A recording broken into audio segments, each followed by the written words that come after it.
I'd like to call to order the Common Council meeting for July 26, 2022 at 6:02 p.m. Attendance roll call. Alderpersons Wolf. Here. Hamel. Here. Terrence. Here. Kapusta. Here. Schrader. Here. Kabaki. Here. Madden. Here. We have a quorum present. Thank you. Statement of public notice. This meeting was noticed in accordance with the open meeting law. Thank you. Public comment.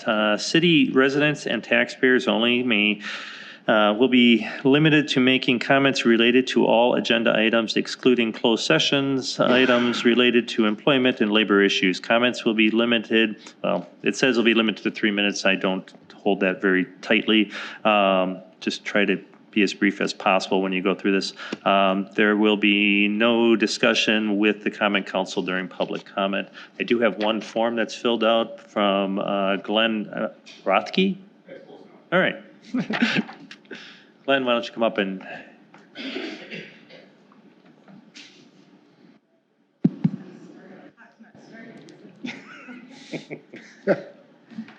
I don't have a clock running, so don't.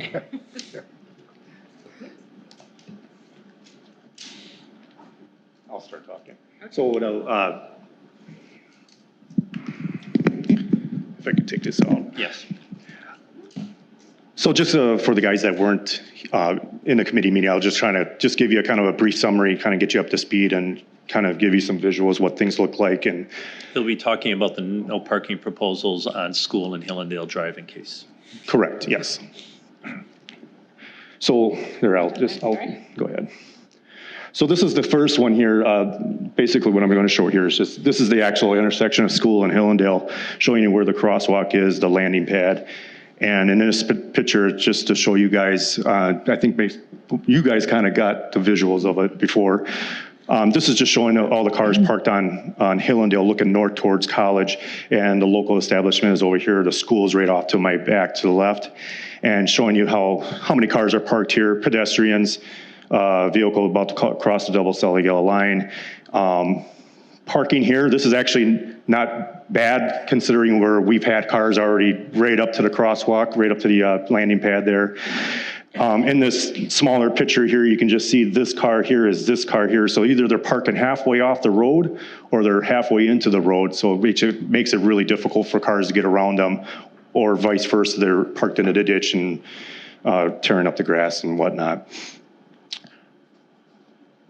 The next picture is same intersection. I'm standing a little bit further north.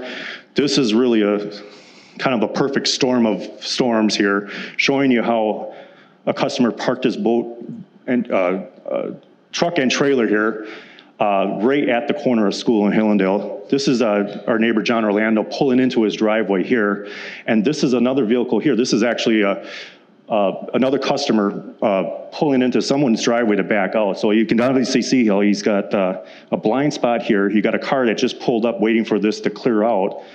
John pulls in, and then of course this carries on. Immediately after this scenario, and like I said, remember this guy here, he backs out, and he pulls right here. Immediately after that other boat pulled away, here comes another truck and boat. So you can obviously see when there's parking on both sides, and like that other picture where you got cars lined up here, this guy is right over the center of the road. So this is a pretty tight situation here. So again, it just creates a huge traffic hazard. Again, if there was a head-on collision, somebody's going to obviously get a citation for crossing in a passing zone, which you basically are forcing it at this point. You're forcing the cars to actually violate in this scenario. That same vehicle there is this guy here. He parked just a little bit further north of the local. You can see the entrance of the local establishment here. So this is where he parks. So now you have this guy here and this guy up to the north, and here you have one of our New Berlin residents riding back to New Berlin there on his bicycle. So that's that scenario. This just shows you, well, and that's just a little insight here was just to show you that it was unoccupied. This scenario here shows all the employees parking right now because school is out. They all park in front of the school in the 10-minute parking as well as the rest of the parking lot. We did talk to Jeremiah Wright, and we kind of went through all that with the school board member, and there is a standing agreement that they can park in the school, but on the south end. That was the agreement. And then, of course, you guys made the agreement with parking on College. But right, because now college, or the school is out, everybody's parking over by the school because it's close right now. But eventually that will probably go right back to College. This picture just shows you how tight they're parking. Here, he's right on the guy's bumper, and he's right next to the crosswalk, just showing you how the scenario is, how tight they want to cram cars in there. And this same picture here is just, or a different picture here, this is showing the school pickup times, showing you how far, this is College and Hillendale, looking south on Hillendale, showing you how far back they come. They actually wrap around the corner. And this is actually not a bad picture. This is one of the better ones. It's actually sometimes even worse than that, where they're lined up. Again, cars coming eastbound on College are forced to cross the double solid yellow line when there's traffic there. Many times it was pretty close calls. And especially when you have cars parked down here, when the employees are parking down here on College, they actually create a hazard as well. Because it's pretty tough at that point. You got an oncoming car crossing into the oncoming traffic, and you got parked cars over here. It gets pretty tight. Again, this was just another depiction showing the same intersection, Hillendale and School, of just how close they park to the stop signs and everything else, mailboxes and driveways and everything else. So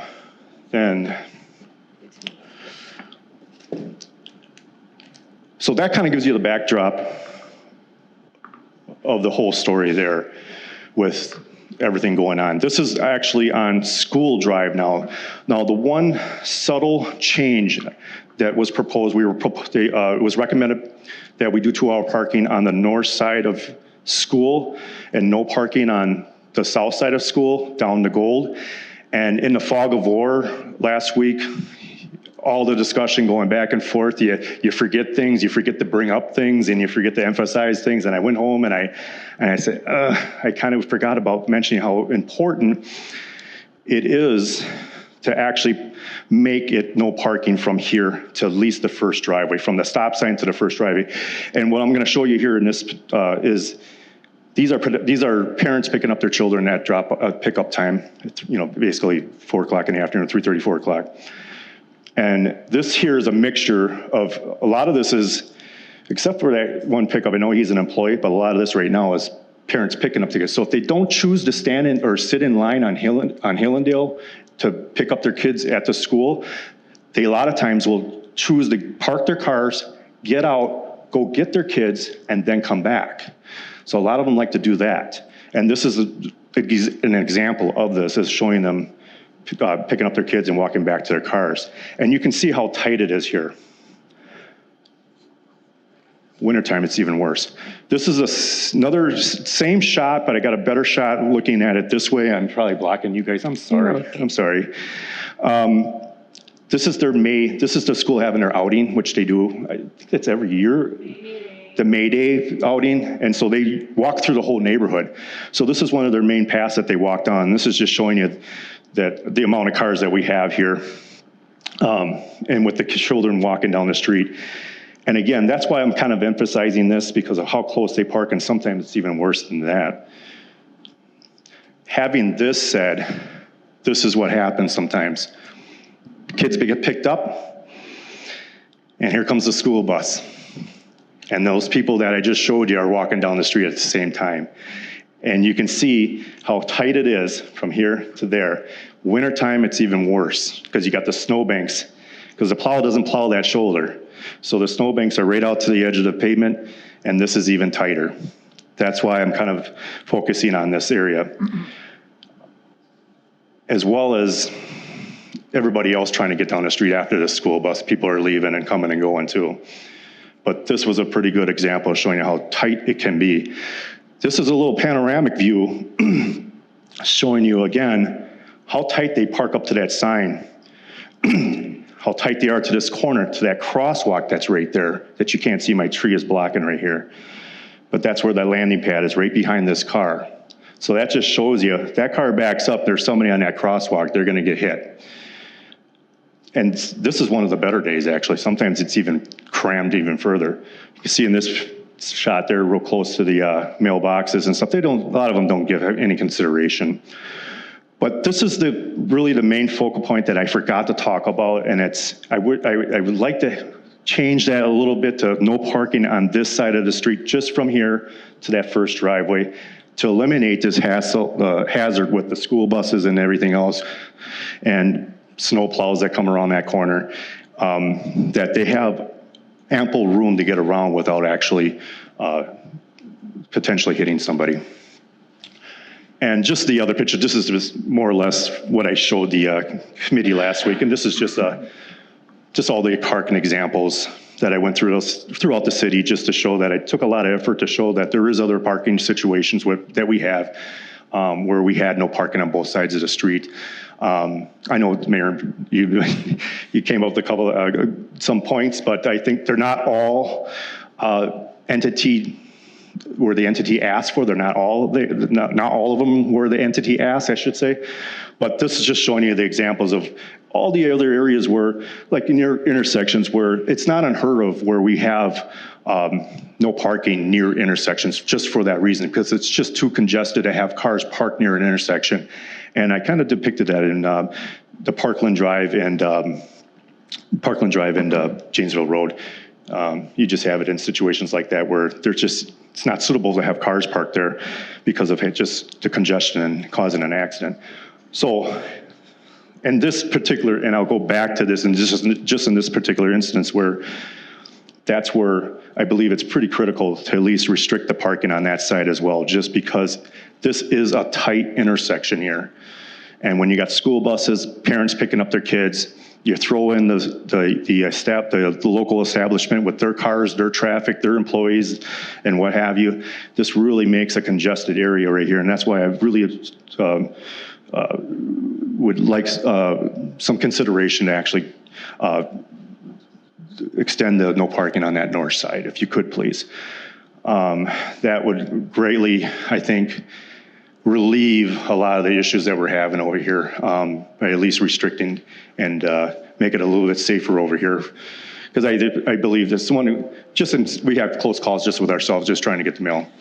And so just in closing, that's kind of wanted to, any of you members that didn't get the chance to see the last committee or anything like that, or view it, this is just a little synopsis to kind of get you up to speed and take it from there. I appreciate it. Thank you. Thank you. Can I ask a question? No, you can't. Okay. There might be stuff. When we get to it, when the agenda item comes up, Okay. we can see how we can get through that. Communications from the mayor's office. The August 9th common council meeting will be canceled due to the election being that day, and we're using this room. So unless we want to conduct it with hundreds of people in this room, yes. So that will be canceled August 9th. Moving on, consent agenda. Approval of June 28, 2022 Common Council meeting. Resolution number 058-2022, approval to purchase virtual reality simulator. Resolution number 059-2022, resolution terminating a termination and rec agreement between the City of Muskego and the Village of Muskego Lakes Partnership. Resolution number 062-2022, dedication of public improvements of Pigarro LLP. Resolution number 063-2022, approval of letter of credit reduction for Pigarro LLP. Motion to approve and gross. Second. Discussion. All those in favor say aye. Aye. Opposed? That passes unanimously. New business, reconsideration of resolution 047-2022, resolution to approve 3 water utility policies. Make a motion to reconsider resolution 047-2022. Second. Discussion. Yeah, so after the, Yes, this is back on the floor now. So, oh, I'm sorry. So we just vote on the motion. okay. I'm sorry, my bad. okay. All those in favor of the motion to reconsider say aye. Aye. Opposed? Now it's back on the floor. Go ahead, Alder. Sorry about that. Not a My problem. bad. Yep. Oops. So after the last vote, I was thinking about this, and, it just kind of bothered me that it seemed like, you know, there was a lot of discussion. Well, first off, take a step back. There's a lot of discussion going back and forth, but that we were putting a lot of potential burden on current utility users. And I thought there was probably a better way of doing this than what was proposed at that meeting. And after thinking about it, what I would like to do, do I just state it? Do I have to make an amendment? You or- can make a motion to amend the motion right now if you want, and then you would get a second, and then we discuss what your amendment is. Got it, okay. Correct me if I'm wrong. I'd like to make a motion to amend what was approved last time, is that? Yeah, but what's your change? What are you amending? Got it. Is specifically what am I amending? Yes. Okay. To go 5 years at 100%, but what I would like to do is do it instead of having if something comes up during those 5 years, instead of having it paid for all at once, do an assessment at 0% interest over the following 15 years. Is there a second? I'll second. Okay, discussion on the motion to amend. Yes. Anyone? Yeah. I'll start off with a couple things. One, I want to point out that last meeting, it was brought out that I had possible benefit to gain because I'm in a water trust. I want to point out that I never hid that. I brought that up in meetings. I talked about it. If there's a benefit to be gained, it's by the people in the city water already.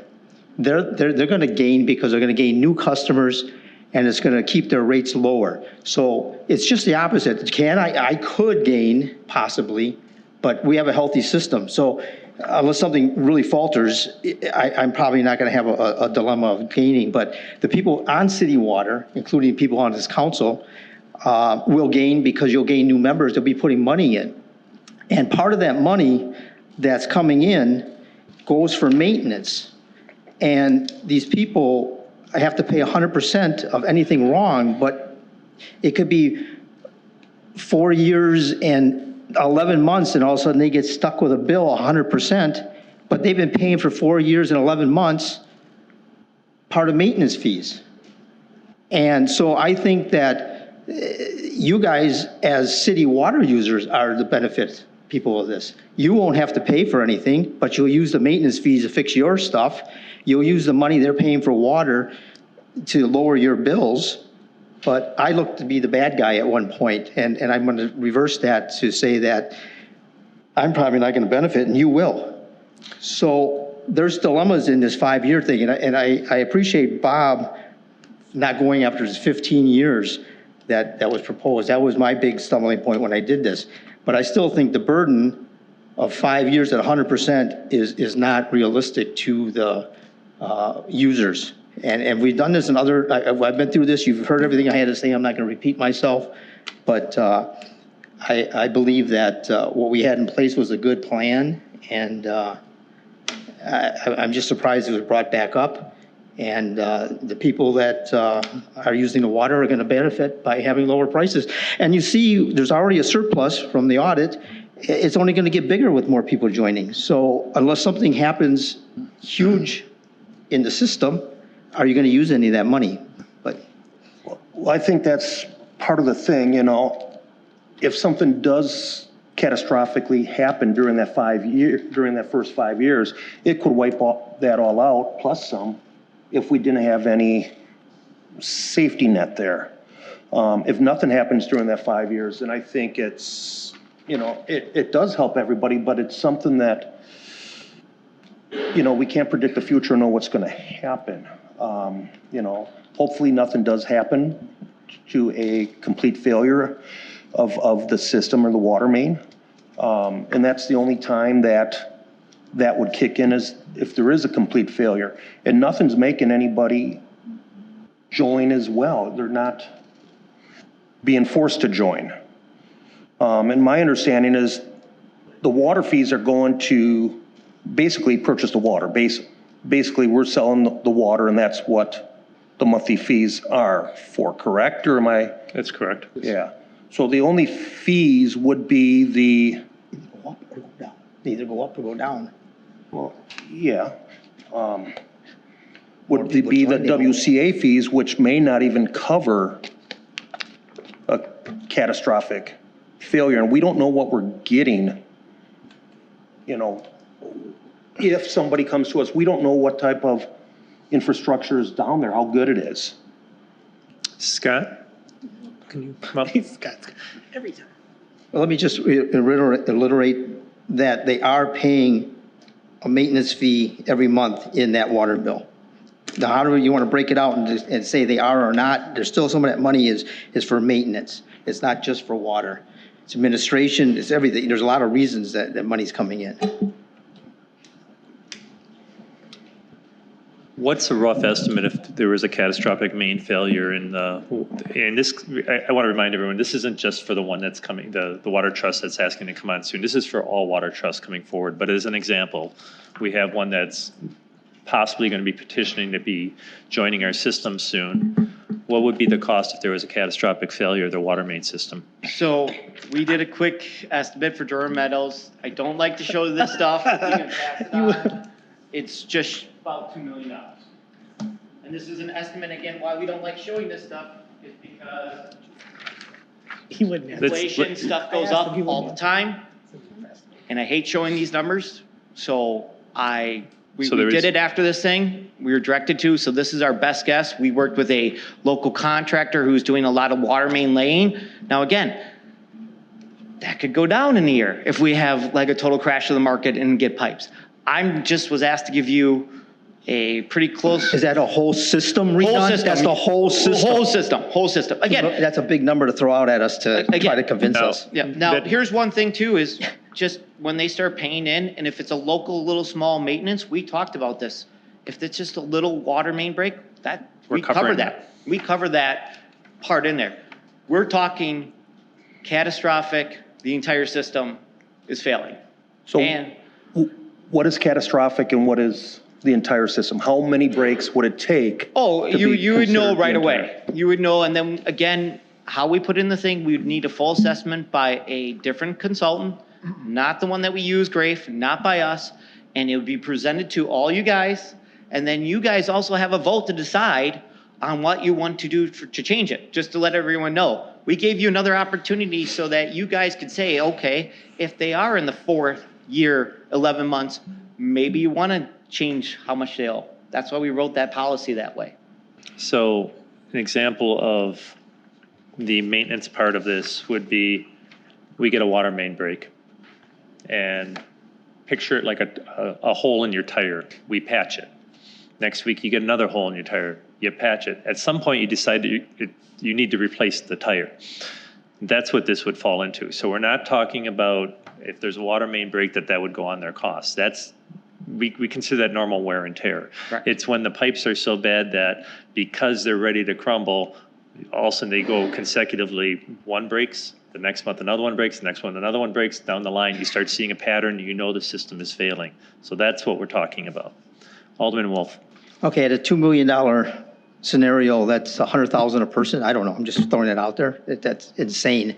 And we talked about the worst possible scenario when we did the dredging of the lake. When you brought that up, you were asked for the worst possible scenario for the roads. And that didn't happen either. We didn't pass anything to have the guy put a bond in for the worst possible repairing of all the roads, right? So we're asking for the same thing here in comparison, which I think is ridiculous, I guess. But the point is that you're going to be hooking up a lot of people. How much money is going to be coming in per month from these people or per cycle? And how does that offset $2 million if we're going to use the highest side? So if it's 5 years of payments from 200 people at what's the average cost of water right now? $200 a month? I don't know, $100 a month, $200? I mean, you would almost, you'd have to 300? go, 300 a month? Quarterly, what do you? 100 a month? So it's 1,200 times 12 times 200 people. What does that come out to? But that's paying for their water. Well, and maintenance. There's a lot of water, there's a lot of stuff. I mean, it's we're not- looking for extremes Yeah, I here. know. You're gonna throw $2 million out here. I'm gonna not throw a- high numbers at you. It's not a dollar for dollar though, right? If the pipe lasts 90 years and then we take the equivalent they're giving us this isn't going to work. It's not going to be clean no matter how we do it. We can't see the future. So there's a little bit of risk. I guess we just have to figure out how much risk we're comfortable with. And Well, I thought we were comfortable last meeting. I, So I'm going to bring this back to the fairness issue because it's been brought up a lot. We need to treat everyone the same. And that what that comes down to is most of our users, when they come on board, are new developments. I know this is not a new development, but that's most of it. And we have a rule for them. It's a 3-part rule. 1, they provide us with a brand new system that's built to our specs, and in our estimate will have a 50+ year life. 2, each user pays a WCA. And 3, they pay rates. That's all we're asking for. We're asking for less than that with this system because we're only asking for 5 years. We don't think it's going to last. I mean, this is cast iron pipes. It's near or at the end of its life. So the 5-year thing I think is more than generous. For one, no one's forced to join our system. They can fix. What if the DNR, what if they have to give up their well? Well, that's why we have to. Would they be forced to join the city then? No, they'd be What would they forced ha- to fix their well. They'll be forced to fix the well? And to fix their well is a fraction of the cost of if they're, and I agree, catastrophic, we talked about replacing all their mains. Let's say it's a quarter of it. That's $500,000, and it's going to be higher than that because there's a cost to mobilize. So it's not going to be a quarter of the cost of that. It's probably going to be more like a third to hire to mobilize just to even do a quarter of their system. Replacing a quarter of their system is likely. So at 500,000, the numbers you just threw out there, their total rates collected over that 5-year period is $570,000. That's taking every penny they paid into it and might cover the pipes if they fail. But it also benefits the people on city water by collecting that money. I don't know how you benefit if this happens. Well, if it happens, but the point is, along the way, it's benefiting, but it's Doesn't happen, keeping, it's then- keeping rates lower But along if the it doesn't way. happen, then it helps everyone. You know, and I mean, we're looking at high numbers here, which seems, And I actually, guess, possible, but probably unlikely. and I did a rough calculation for your $2 million cost, and there's 70 units on the, in the water trust, I believe. 70 parcels in the water trust. Somebody on the water trust here? 71, okay, that's So how not many gonna make, customers are there? that would be different because some are 4 and 8 families. Okay, that's why I thought it was like Or 2 170 or families. something, okay. But, so at per parcel, and this is how come why I'm asking to go 15 years at 0%. I figured it would be about 23,000 per parcel. This is coming out to a little bit over 28.5, so that's why I'm suggesting going 15 years, because I agree, nobody wants to be stuck with a huge unexpected bill. So I thought that's where I came up with the 15 years, thinking that would be a good compromise to what we have, or what we voted on last time. Is it a straight 15 years or is it 15 years or upon sale of the property? Well, if it's an assessment, it would go on their taxes, and then when the property is sold, it would be paid at closing. So that would be up to the seller, and they could, write in the contract, you're a realtor, write in the contract that the buyer pays any unpaid assessments, or would come out of the proceeds of the sale. So upon sale. Upon sale, yeah. And that's how I usually see assessments that are on taxes. Just wanted to be clear with that. Yeah, is that they're paid at sale. So the You know, 15 years or upon depends how sale the of contract property. is So it's written. negotiable but paid upon sale. Correct. So if you're not there, if you get stuck with a bill and you sell, it's going to wipe it out at the time of closing. Any further discussion on this side? Oh, I just have a question about what Bob said about, he's saying these 71 units are going to bring everybody else's rates down. Is that an accurate statement? That adding these 71 units is going to bring everybody's rates down? I don't feel like that's an accurate statement, but I could be wrong. So you're asking if the 71 would, by having 71 more users, would that help lower the rates overall? Correct. Or level them off. I mean, it's not going to increase them. Better, more users is better for the Better. system. That's true. I mean, that's more insulation But, from variation, right? but Not necessarily. the more users that are bringing on this risk, it's a risk reward. So Right. the reward would be you get this extra $570,000 over 5 years. The risk would be it costs $2 million to collect the 570. So, that's bad math if that happens. Yeah.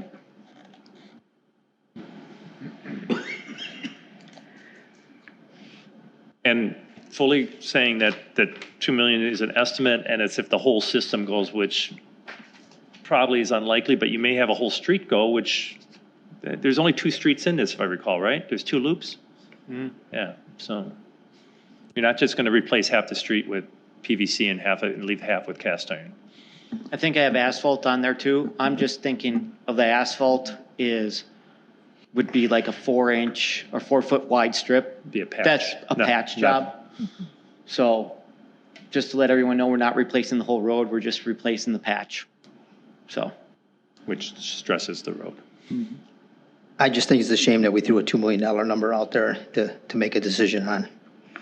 Well, I really think the decision needs to be made on just the fairness part where I'm talking about what we do for every other user that comes in. They are not required to join. If they have problems with their existing well, they can decide to stay off on their own and repair it for a lot less. I don't know what their cost estimates are to do that well, but I'm guessing it's a lot less than what it would be to replace any of this, unless they know their mains are going, which I'm not saying they do, but then that would be the reason for. Well, that'd be a shame on us for not having their records for their upkeep. I mean, they should have something, right? No, I mean, it's a private entity. It's no different than having records on a private business. It's not. Yeah, but if you're going to buy it, aren't you going to ask for it? We're not the buyers. That's up to the individual buyers into that. That is that's why it's called a private water trust. But you can ask for it. Yeah. I think they've had 2 main breaks in the last 5 years. Oh, main breaks, I what does think that mean? 3. What's a main break? 3. Water main break where you have a whole. Yeah, how much is that? That's less than $15,000, right? I think one of the last ones was 25 grand. 25? Because I asked that to Scott, and he said most of them are. It varies on how big the break is. Right. And I think one of them was 25 grand, I heard. So. Yeah, I mean, I can see that happening. I can see them being higher than that too at times, Yeah. but yeah. Any other discussion?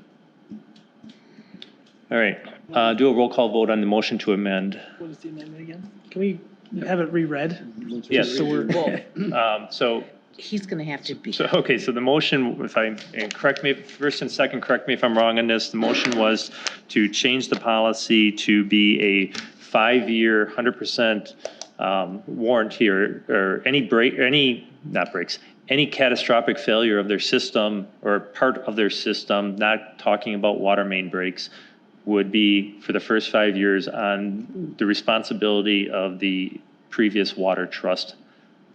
So that's 60 months, right? Yes. Okay. Are they ready? So.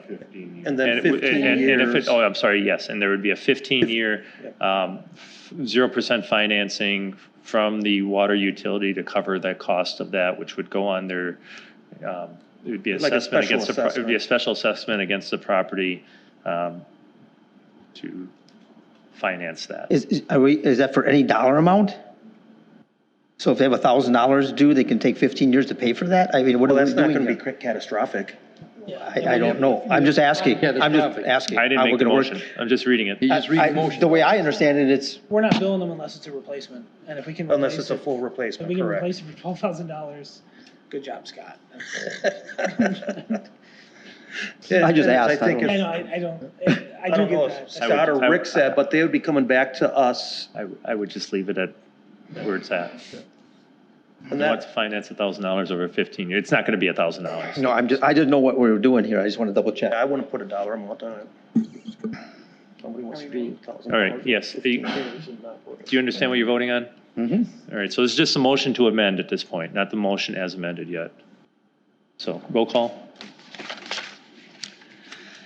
Alderpersons Wolf, No. Hamel, Yes. Terrence, Yes. Kapusta, No.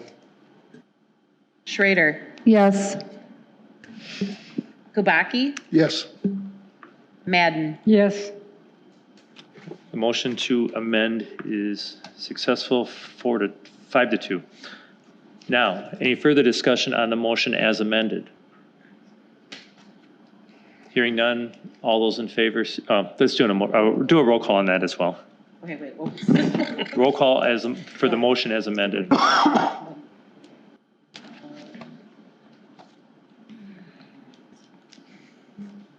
Wolf, No. Hamel, Yes.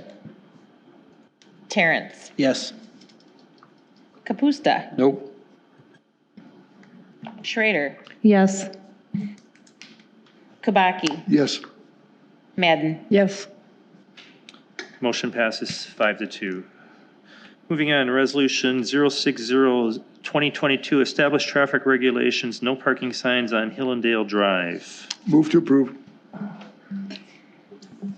Second. But I'd like to, Wait, well, so, all right. So we got a second, so Alderman Kubaki made the motion, Alderman Schrader, second. Alderman Madden. okay, I would like to ask for an amendment to the motion, or to the request here. Because I've had a call saying they would like us to please extend that side where there's 2-hour parking to 3, just because it is such a busy restaurant. It can in fact take a person that long to go in, sit down, eat, and leave. But that's on school. Right. Only on school. Oh, we're only on Hillendale? Yep. Oh, that's right, it's Jumped not the a gun. total. All right, never mind. I'll bring it back in a minute. All right. Any discussion on Hillendale? Hearing none, all those in favor say aye. Aye. Opposed? That passes. Resolution 061-2022, establish traffic regulations, no parking signs, school drive. Move to approve. Second. Now, Alderman Madden. Okay, I would like to change the no parking on School Drive on the north side from 2 hours to 3 hours. And I would also like to change it so that there is no parking from the stop sign to the first driveway. I'll second that. Discussion on the motion to amend? Question, real quick, because this was brought up when I was on Public Works. Not a fan in regards to signs, I never have been, but I did drive down there, down School Drive one day, and it wasn't even busy hours. It was probably like 4 o'clock or 5 o'clock, and it is a tight fit through there. And I think at that time, when I was on Public Works, we were gonna talk to local to see if they could get additional parking. It's already in. It is, okay. And then what about, what's the street that is perpendicular to school? Is that Preston? Yes. And we're going to go all the way down to Preston for no parking. Right, but we're actually going down further than Oh, to Preston. Gold, I'm sorry, Yeah. yeah, we're going all the way to Gold. So aren't we kind of moving the problem to Preston? Yes. Yeah. Possibly. Possibly, right. But time-wise, For sure. at times, Can at times. Can I make a recommendation? I understand the concerns about having no parking for that, from the first driveway forward. That's what was my question. Go ahead. I was gonna say, is that something that we could just do during certain hours? That's what I was going to recommend. Yes. Like, after 5, it would be fine, or after? I would just say, because the concerns are school buses and kids walking, so if you do from 3:30 to 4, that takes care of the issue. Yeah. That was exactly what I wanted to ask. I wouldn't have a problem with taking it, and it looks like there's 4 cars can park there to take the first 2 spots and make it permanent on that corner, just to keep the corner clean all the time. And then you can do the timeline behind that. And then as far as Preston goes, I would probably take the side that's coming into the street, which I believe would be going north, and maybe go 2 car length and put no parking there so that it clears the intersection all the time. or put the time-wise one as well there for that, because you're going to have people parked up to the corner there. You know, what's happening here is a couple of things. One, you're penalizing the people for picking up their kids, and you're giving rewards to the school bus system. And I remember when we did the trail, we did the road there, I was really the only one, if I remember correctly, maybe someone else was, that wanted the trail. I wanted it. I'm an anti-trail guy, but when it comes to schools, I preach that. I remember somebody from the school board or from the school there even said, we don't want people picking their kids up. That's why we don't want this here. And I was like, this is insane, you know. I mean, people ride bikes, people walk to school, people use the parking lot. We should have put the trail in. That's history. That would have solved the problem. People that probably didn't want the trail are probably the people who want the no parking signs now. But the dilemma is that we're rewarding the school buses, and I don't believe that's a correct reward. But if you guys want to put no parking signs there, we could have alleviated that a long time ago if we would have thought about it. We got to start thinking ahead on some of these issues. I don't know if the trail would have done very much. Yeah, because you would have had curbs there, am I right? What we're dealing with. Right, you would have had curbs. I don't mean to date everyone. I'm one of the only ones that has little kids still, so, sorry, guys. And you had a place, because people are walking their kids The up. pickup stuff has drastically changed with COVID. Once the masks went on the bus, I can tell you that's when we started driving. My wife drops off and picks up our daughter from middle school. Did not happen up until she was forced to wear a mask on the bus. And those lines went from being in the parking lot where the school could handle to they're out the corner, down around on side streets at every school in our district. So my hope is some of this dissipates as we get a little better with people being on the buses. You don't have to wear a mask on the bus. This like distance from all the restrictions changes.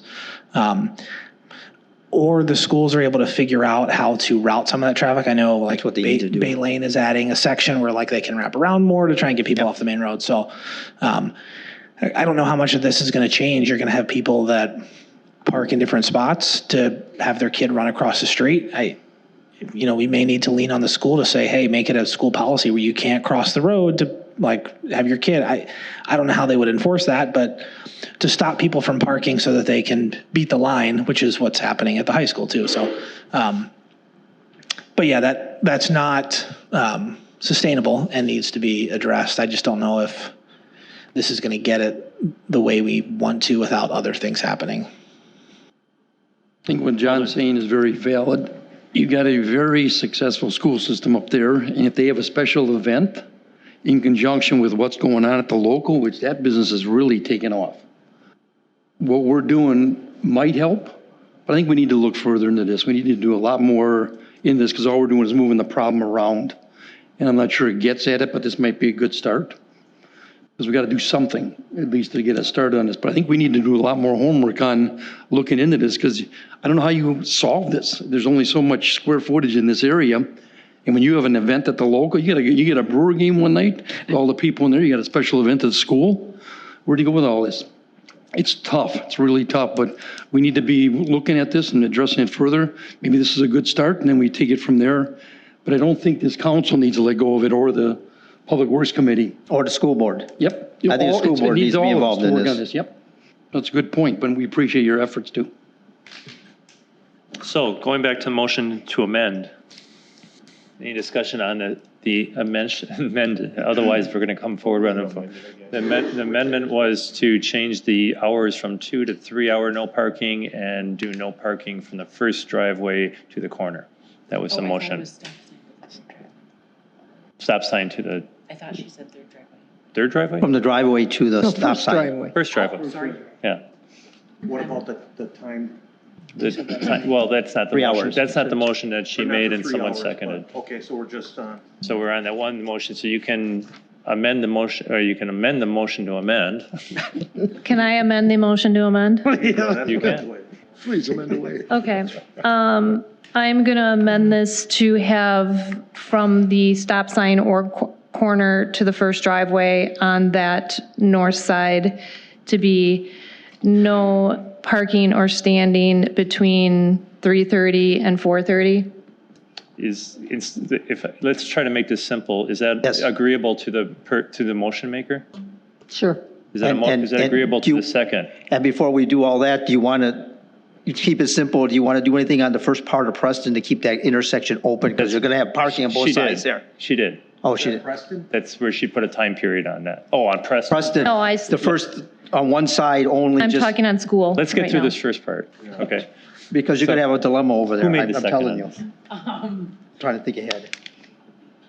Eileen made the first, and, I don't know. Do you know who seconded it? Pretty sure it was, I thought it was you, but no, I think it was Bob. Me? Yeah. All right. Are you agreeable to the change that Alderman Schrader said? So we're still on the floor with the motion as amended, but it's changed because they agreed to it, where it is 3-hour parking and limited parking from 3:30 till 4:30 from the stop sign to the first driveway, correct? Limited no parking Limited no parking from the stop sign to the first driveway from 3:30 to 4:30 on weekdays, on weekdays. Central Standard Time. Except holidays. All right. Any discussion on that part? All right. All those in favor of the motion as amended, say aye. Aye. And the motion to amend, say aye. All those opposed? All right. So now we have a new motion on the floor that's been amended. Is there further discussion on the motion, or do you want to address anything else? No. Okay. All those in favor of the motion as amended, say aye. Aye. Opposed? Passes. Thank you. Yay. That's great.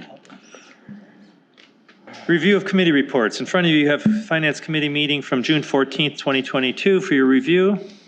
There is no license approval, voucher approval. Motion to approve utility vouchers in the amount of $98,297.27. Second. Discussion. All those in favor say aye. Aye. Opposed? That passes. There are no tax vouchers. Motion to approve general fund vouchers in the amount of $336,538.87. Second. Discussion. All those in favor say aye. Aye. Opposed? That passes. Motion to approve wire transfers for payroll invoices in the amount of $387,899.50. Second. Discussion. All those in favor say aye. Aye. Opposed? That passes. City officials' reports, we have none. Communications miscellaneous business as authorized by law. Any updates from any of the liaisons? Any future agenda items requested? Oh.